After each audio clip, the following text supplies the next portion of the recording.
మన Chiranjeevi vascular and multi speciality hospital దేశంలోనే best vascular and endovascular facilities and all multi speciality care. నమస్తే, welcome to Suman TV. నేను మీ anchor సిరి. ఈ video చూస్తున్న ఎవరైనా కూడా జూలై మాసం మొత్తం ఏ విధంగా ఉంటుంది, ఏ రాశుల వారు ఏ జాగ్రత్తలు పాటించాలి, వీటన్నిటి గురించి ఈ రోజు డీటెయిల్గా ఇన్ఫర్మేషన్ ఇవ్వడానికి మనతో పాటు ఉన్నారు వేదిక ఆస్ట్రాలజర్ ఉమా గారు. అడిగి తెలుసుకునే ప్రయత్నం చేద్దాం. నమస్కారం ఉమా గారు. నమస్తే అమ్మా. జూలై మాసం గ్రహ సంచారం ఏ విధంగా ఉంది అండ్ అలాగే 12 రాశుల వారు ఏ సందర్భాల్లో జాగ్రత్తలు పాటించాల్సిన అవసరం ఉందంటారు? తప్పనిసరిగా అమ్మా, ముందుగా జూలై మాసంలో గ్రహాల యొక్క ట్రాన్సిట్స్ అనేటువంటివి ఎప్పుడెప్పుడు ఏ గ్రహాలు ఎక్కడెక్కడ ట్రాన్సిట్ అవుతున్నాయో మనం చూద్దామండి. ఆ తర్వాత సిరీస్ ఆఫ్ వీడియోస్లో ప్రతి రాశికి ఏ విధంగా ఉండబోతుందో చెప్పుకుంటూ వెళదామమ్మా. జూలై 17వ తారీఖు దాకా రవిగ్రహ సంచారం అనేటువంటిది మిథున రాశిలో సంచారం చేస్తూ ఆ తర్వాత కర్కాటక రాశిలోకి ప్రవేశం అనేది జరుగుతుందండి. అయితే జూలై 18వ తారీఖు దాకా బుధుడు వక్రగతిలో మిథున రాశిలోనే ఉండి ఆ తరువాత నుంచి వక్రగతిని వదిలేసి రుజుమార్గంలోకి వస్తారని చెప్పొచ్చు. కానీ మిథున రాశిలోనే ఉంటారు. 18వ తారీఖు తర్వాత వక్రత్యాగం అనేది జరుగుతుంది.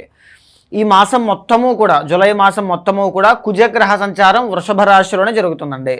జూలై 4వ తారీఖు తర్వాత నుంచి శుక్రగ్రహ సంచారము సింహరాశిలోకి రావడం అనేది జరుగుతుంది.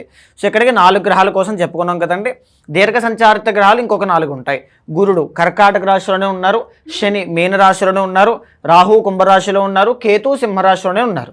సో ఈ 8 అయ్యాయి. చంద్రుడు 2.5 రోజులకు ఒకసారి మారుతూ ఉంటారు కాబట్టి ఆయన కోసం మనము ఈ సంచారం కోసం చెప్పుకోని అవసరం లేదు.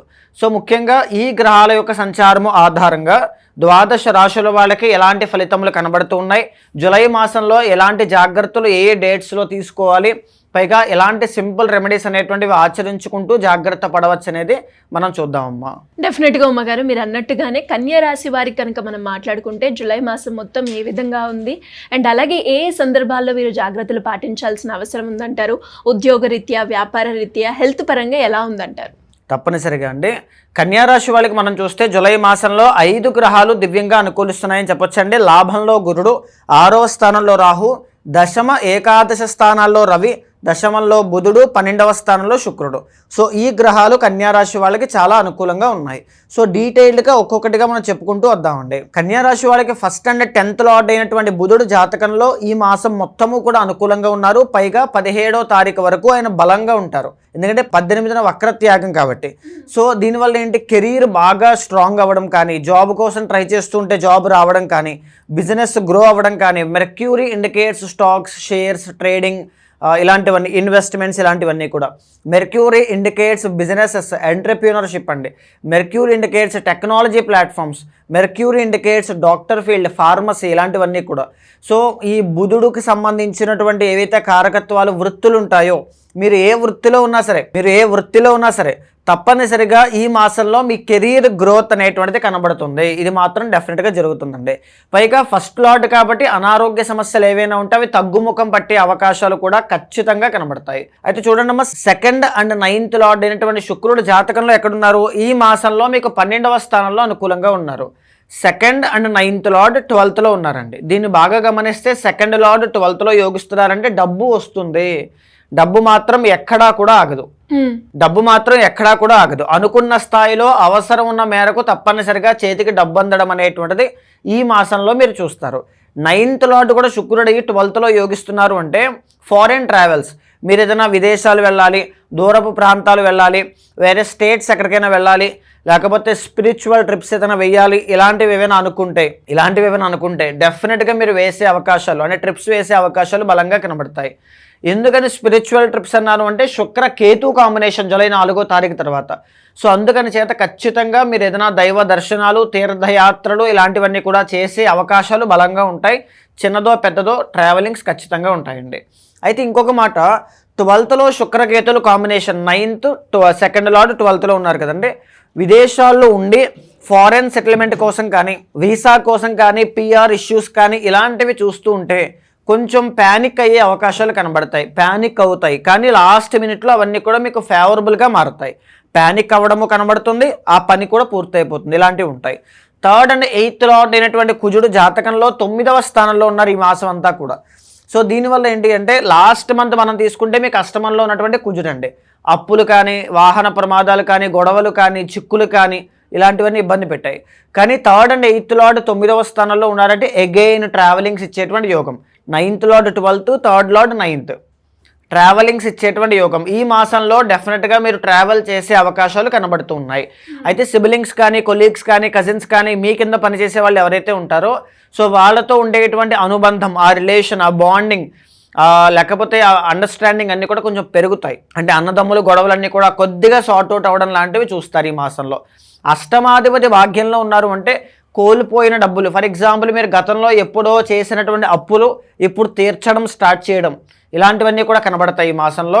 ఏదైనా రిజిస్ట్రేషన్స్ కానీ, ల్యాండ్ కొనుగోలు చేయడం కానీ, కోర్టు పరమైనటువంటి ఇబ్బందులు కానీ, చిక్కులు కానీ, వాహనాలు కొనడం కానీ, ఇలాంటివన్నీ కూడా డెఫినెట్గా ప్రయత్నం చేస్తే చాలా అనుకూలంగా ఉంటుంది అని చెప్పుకోవచ్చండి.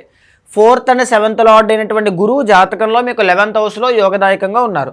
ఇఫ్ ఇన్ కేస్ మీరు ఏదైనా ఒక స్థలము, పొలము, ఇల్లు, వాహనము, లేదా మీ మదర్కి, అమ్మగారికి ఏదైనా ఒకటి కొని ఇవ్వాలి అనుకుంటే అలాంటివన్నీ కూడా డెఫినెట్గా ఇప్పుడే కాదు, ఈ మాసంలోనే కాదు, నవంబర్ 1 దాకా ఉంది. అది ఎందుకు? గురుబలం వల్ల. గురువుకు సంబంధించిన వీడియోలో మనం డీటెయిల్గా చెప్పుకున్నామండి ఆ విషయాన్ని. సో గురువు యొక్క స్ట్రెంత్ వల్ల మీకు నవంబర్ 1 దాకా ఉంది. అంటే ఈ మాసంలో కూడా, జూలై మాసంలో కూడా మీకు అది వర్తిస్తుంది. 5th and 6th లార్డ్ అయినటువంటి శని జాతకంలో ఎక్కడున్నారు? 7th హౌస్లో ఉన్నారు. సో దీని మూలకంగా పెళ్ళి అవ్వడం కోసం కష్టపడడం, విదేశాలు వెళ్ళడానికే కష్టపడడం, ఆ ప్రయత్నం, ఆ కృషి, వ్యాపారం కోసం కష్టం, ప్రయత్నం, కృషి, ఇలాంటివి కనబడుతూ ఉంటాయి. 6వ స్థానంలో ఉన్నటువంటి రాహు పేరు ప్రఖ్యాతులు, గౌరవ మర్యాదలు పెరగడము, అనారోగ్య సమస్యల నుంచి బయటపడడము, శత్రు బాధల నుంచి బయటపడడము లాంటివి ఈ మాసంలో ఖచ్చితంగా చూపిస్తారు. అయితే అన్నిటికంటే గొప్పదైనటువంటి విషయం ఏంటి అంటే దశమ ఏకాదశ స్థానంలో రవి యోగించడము. దశమంలో ఉన్నటువంటి రవి బుధుడితో పాటు 17వ తారీఖు దాకా యోగిస్తారు. దాన్నే బుధ ఆదిత్య యోగం అని చెప్పుకున్నామండి. 12th లార్డ్ 10th లో ఉన్నారు కాబట్టి డెఫినెట్గా మీరు ఏదైనా ట్రాన్స్ఫర్ కోరుకుంటూ ఉన్నా, మీ కెరీర్లో గ్రోత్ కావాలని కోరుకుంటూ ఉన్నా, ఒక జాబ్ ట్రయల్స్ వేస్తూ ఉన్నా, ఆ జాబ్లో మీకంటూ ఒక ప్రోగ్రెషన్, ఒక పేరు ప్రఖ్యాతులు ఇలాంటివి రావాలి అనుకుంటూ ఉన్నా వచ్చే అవకాశములు కనబడతాయి. రవి 17వ తారీఖు తర్వాత ట్రాన్సిట్ అయిన తర్వాత కూడా రవి గురుల యొక్క కలయిక బాగా గమనిస్తే, రవి గురులు ఇద్దరూ కూడా మీకు ఎక్కడున్నారు? 11th హౌస్లో ఉన్నారు. ఇద్దరూ కూడా యోగించబోతూ ఉన్నారు. సో డెఫినెట్గా 17th తర్వాత కూడా, జూలై 17th తర్వాత కూడా ఆగస్ట్ 15 వరకు మీకు కెరీర్ పరంగా అద్భుతమైనటువంటి రాజయోగం కనబడుతోంది.